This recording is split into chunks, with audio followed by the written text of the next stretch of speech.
out that Bato was only the beginning of the entire story. Yung pala, more importantly, they really wanted to change and get back the leadership of the Senate because there was so much at stake. Nakapusta na pala doon yung CONAS. Kasi ang problema nila, matatalo sa impeachment sa Senado, mananalo pa si VP Sara sa 2028, iditepok na sila. Kaya ang pag pinag-uusapan, ikasa na ang CONAS. Palitan ng konstitusyon, dagdagan ng 3 taon ang mga kasalukuyang kongresista and extend the term even of the president until 2031 and no elections except perhaps for local positions.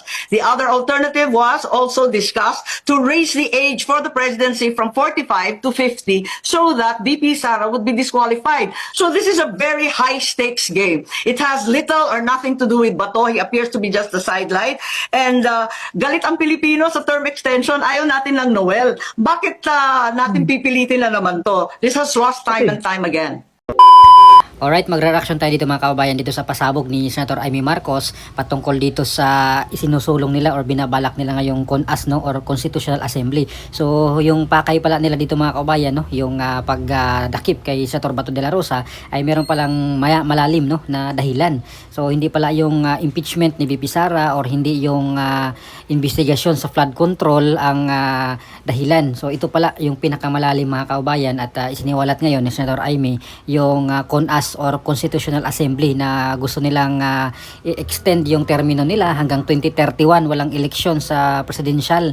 Meron pong eleksyon daw dito sa mababa lang na posisyon at balak pa nilang itaas yung age limit, no, or age requirement dito sa mga kandidato sa pagkapangulo, no, from 45 years old ay balak nilang gagawing 50 years old para hindi po ma-qualify si VP Sara kung tatakbo sila mga kaubayan. So yun po yung plan B nila siguro, no? Kasi makikita natin dito sa impeachment niya dito sa Senate ay medyo malabo talaga or malabo talaga siyang ma-impeach dito mga kaubayan considering nga itong numbers of senators ngayon na nasa majority at for sure lahat yan ay mag-acquit kay VP Sara, no? At dito po sa grupo naman nila Soto sa minority, kahit na sabihin nating solid sila pero kailangan talaga nilang makakuha ng 16 na mga signatures, no, para ma-convict itong si VP Sara. Kaya dito pala makikita natin malabo mga kababayan. Pero dito sa siniwalat ni Senator Amy Marcos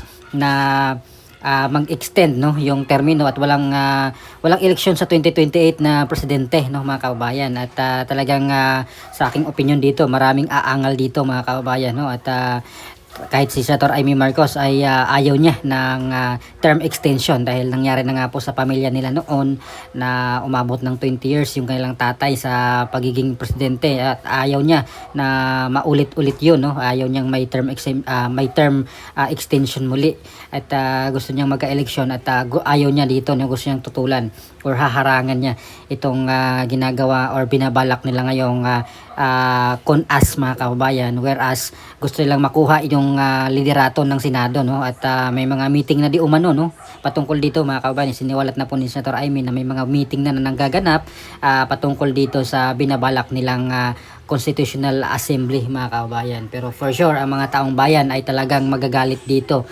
sa ginagawa or binabalak nila. Pero samantalang meron pong sagot naman dito, no, si Senator Ping Lacson patungkol dito mga kababayan at pinabulaanan niya at dinideny niya na hindi daw po ito totoo, no, itong balak nilang Constitutional Assembly. So narito po ang pahayag ni Senator Ping Lacson mga kababayan.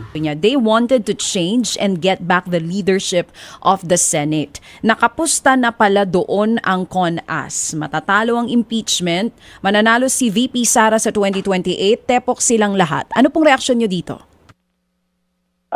Flat lie, outright lie. Kasi nungalingan, walang pag-uusap kami, masi yung mga focuses namin. Napakalimit kami mag-focus sa minorya. Never yang napag-usapan. Never yang nabanggit yung CONAS. Kung meron mang plano na mag-CONAS, hindi namin alam yun. Kung ano yung, kung meron man, at kung meron kami narinig, hindi namin alam kung ano yung end state na gusto nilang makita. Ito po kasing pahayag na ito ni Amy ay narinig ko rin po kay Senate President Alan Cayetano nung pong nakaraang press con niya. Bakit po ganitong sinasabi nila? Hindi ko alam kung ano yung pinanggagalingan ng kanilang pananalita. Kung meron silang matibay na basihan, edi bahala sila. Pero as far as the minority group, yung 11, tawag namin sa sarili namin, Mythical 11. Mhm. Kasi para kaming nangangarap na lang lagi, walang ganyang pag-uusap. At yan po yung pahayag ni Senator Ping Lacson, mga kababayan, no? Kanya pong i-deny na walang katotohanan yung sinabi ni Senator Amy Marcos patungkol ito sa binabalak nilang Constitutional Assembly or CONAS, no? At para po sa aking opinion, mga kababayan, no, ay nako, delikado po ito or hindi po talaga tama yan, mga kababayan, na kanila pong pigilan yung presidential election sa 2028 dahil unang-una pagod na yung mga tao dito sa administration ngayon na hanggang ngayon wala pang nakulong na mga big fish, no, maliban doon kay Senator Bong Revilla at dito sa mga pinapangako, no, ni Ombudsman Remulla na ngayong buwan ng Mayo ay kakasuhan na ng plunder nga sila Martin Romualdez or pati si dating Senate President Chis Escudero, no, pero hanggang ngayon wala pa naman, mga kababayan. Ilang araw na lang matatapos na yung buwan ng Mayo, maguhunyo na at tag-ulan na, mga kababayan, maghahabagat na at babaha na naman muli ang Metro Manila at magagalit na naman yung mga tao, mga kababayan, dahil maalala naman nila yung mga corruption sa flood control, no, na hanggang ngayon wala pa yung mga congressman or kung mayroong mga senador, yung mga big names na pinangalanan na sa mga naunang mga investigation ay hanggang ngayon ay hindi pa po nakakulong, mga kababayan, or maski kaso wala pa pong ay kinaso. Yung kay Saldico, hindi pa po nila napauwi. Mas inuna pa nila, minamadali yung pagdakip kay Senator Bato de la Rosa at dito sila nakafocus, mga kabayan, samantalang yung mga naunang mga issues na kinakaharap na mga bilyon-bilyon itong nawawalang pera or trilyon pa nga ay wala pa namang nananagot, mga kababayan, no? At dawit na nga po dito yung mismo ang Pangulo, mga kababayan. At dito naman sinasabi ni Senator Ping Lacson na balak nilang or kung gusto nilang mapalitan yung liderato ni Senate President Alan Cayetano dahil gusto nilang ibalik daw yung dignidad at integridad ng Senado, mga kababayan. So hindi pa ako naniwala dyan dahil unang-una nandun na kayo, no? Hawak na ninyo yung liderato ng Senado pero wala naman kayong ginawa.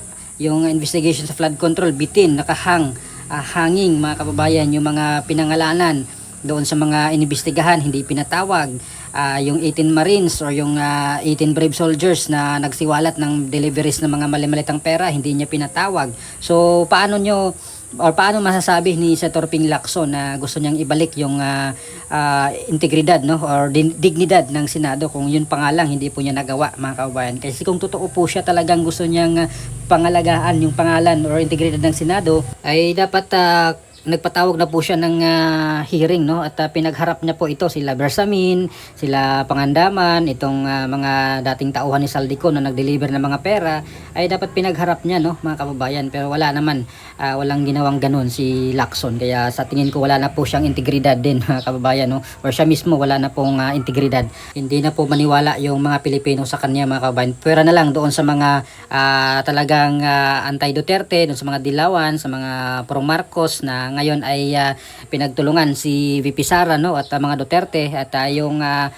flood control corruption ay mga bulag po sila dito at bingi, mga kababayan. So ano pong palagay nyo dito sa siniwalat ni Senator Amy Marcos na mas malalim na dahilan kung bakit pilit nilang agawin, no, yung liderato ng Senado mula dito kay Senate President Alan Cayetano at meron daw pong binabalak di umano na Constitutional Assembly or CONAS, mga kabayan, whereas walang eleksyon sa 2028 sa pagka-presidente, mga kabayan. Although dinideny ni Ping Lacson, pero nasa inyo po yan, mga kabayan, kung kanino po kayo maniwala, no, at ano pong opinion dito.